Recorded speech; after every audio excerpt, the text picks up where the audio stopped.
What's up, PlayStation Universe? This is Kyle Prawl with Ernest Lin, both senior editors of the fine PlayStation site that you're visiting for your E3 coverage. We're taking a little break before Sony's conference this afternoon, and earlier this morning we saw the Xbox show. We started off the day with the Xbox media briefing, and we're going to talk a little bit about our impressions. So, first, Ernest, why don't you just shoot me with your kind of overall impression, like coming out of the event, how did you feel? What was the energy level?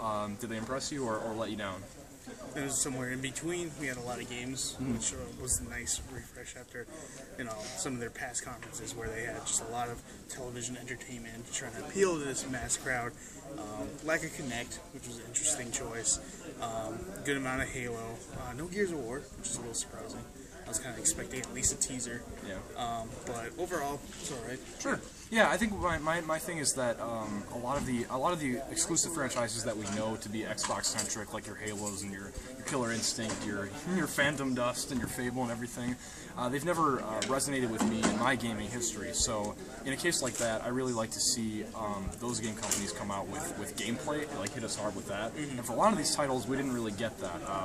Later in the conference, there was I'm trying to recall the names, like Scalebound, the new Platinum Games, presumably action romp with dragons, and there was the other one we got a really brief snippet of the Halo 5 beta, but all these kind of like CGI trailers, CGI videos, and that's the kind of opportunity that I think was missed. Like that was their chance to sell me on gameplay. I think one of their cool exclusive games is Project Spark, and I wanted to see a little more info, a little more in depth on how that game works and how the mechanics of creating all these different games to share with your friends works. It's crazy to think that we saw Project Spark a year ago at Microsoft's conference, and yet this year it's almost the same thing, right? It almost felt to me like it had a bigger debut a year ago, and we still haven't seen like the game in action, how these things are created. Like it's very kind of a closed beta experience right now. But I thought they started off strong. They definitely made their intentions clear with Call of Duty Advanced Warfare reveal right out of the gates. I think the biggest distinction you'll see between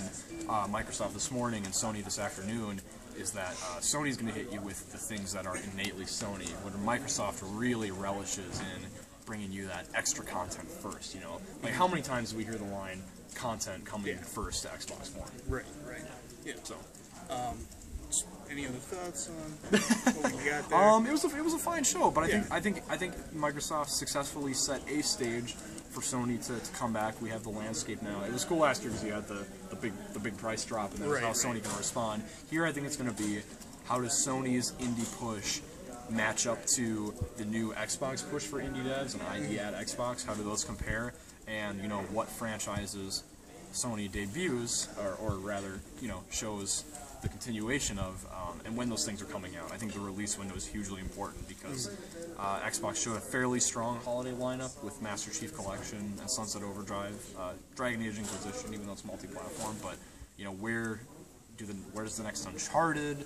Where does maybe The Last Guardian? Where do those things fall on the release calendar is going to matter a lot, I think. Yeah. Whether we get it. So. And I think what I got from this press conference is that Xbox relishes in having solid third-party support and also getting that, the additional content, DLC first there, and which, for some people might be the deciding factor. Like, I'm looking to get a next-gen console. They have multiple games that I'm really interested in, and they'll be getting the bonus content first.